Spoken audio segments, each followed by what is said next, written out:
Welcome to the Explainer. Today, we're going to do something really cool.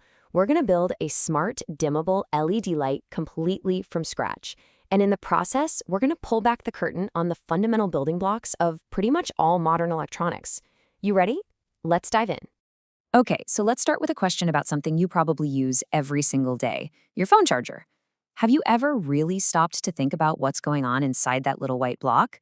Because it's not just a plug, it's actually a tiny, sophisticated factory, and its one and only job is to tame wild electricity.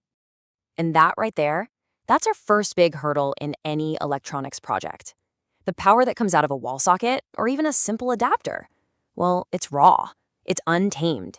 And for our delicate little electronic components, it's actually pretty dangerous.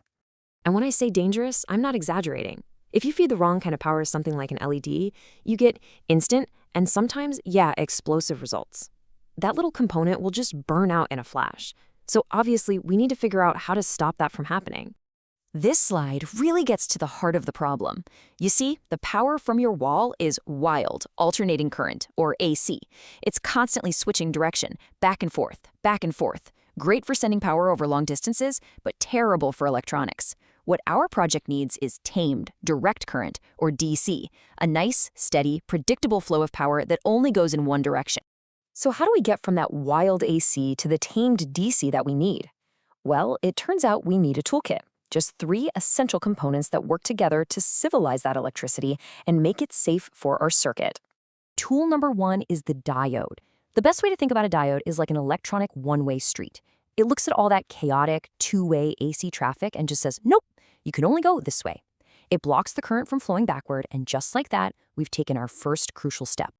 Okay, so now our power is flowing in one direction, but it's still really bumpy, kind of like a pulsating wave.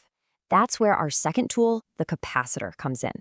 Think of it like a small water tower for electricity. It charges up and stores energy during the peaks, and then releases that energy to fill in the valleys. This whole process just smooths out those bumps into a much more stable stream. All right, for the final finishing touch, we bring in the voltage regulator. This little guy is the ultimate gatekeeper. It's like cruise control for your car. It takes that mostly smooth voltage from the capacitor and locks it in at a perfectly steady, rock-solid, constant level. For our project, that's going to be exactly 5 volts. No more, no less. Now our power is finally safe. So let's just quickly put that all together. It's a 3-step taming process.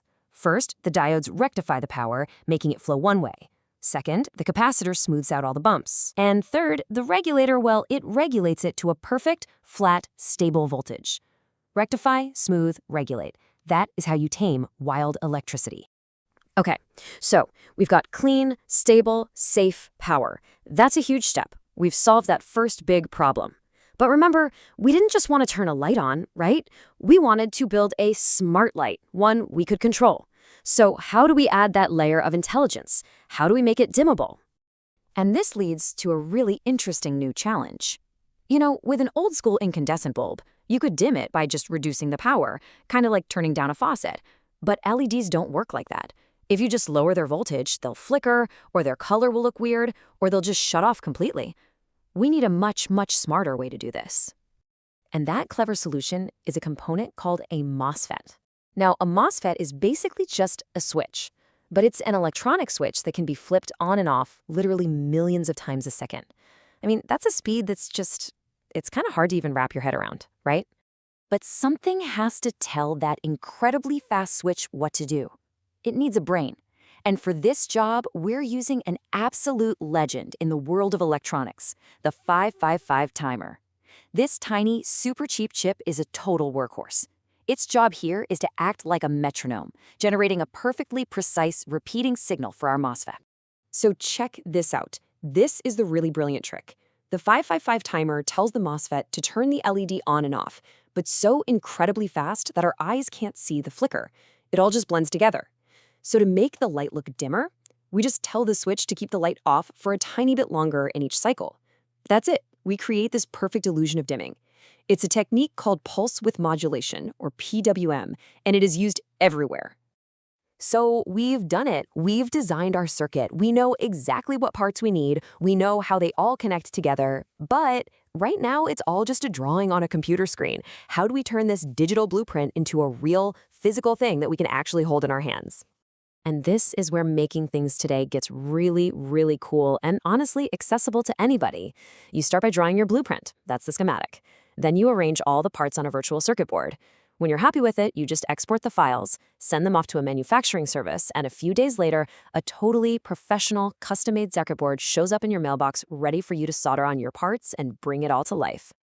So there you have it. We have gone all the way from wild, chaotic power to a smart, controllable physical device. Let's just take one last look at that essential toolkit that made this whole journey possible. And here they are, our core set of building blocks. The diode, our one-way street, the capacitor, our little water tower, the regulator, our cruise control, the MOSFET, that ridiculously fast light switch, and the 555 timer, our trusty metronome. It's really amazing when you think about it, how these simple parts, each with one clear job, can be combined to create something so smart. And that's really the big secret to all of this. Every piece of complex technology, from the phone in your pocket to a satellite orbiting the Earth, is really just built from these same kinds of fundamental blocks working together. We've just given you the toolkit, so the only question left is, what are you going to build with it?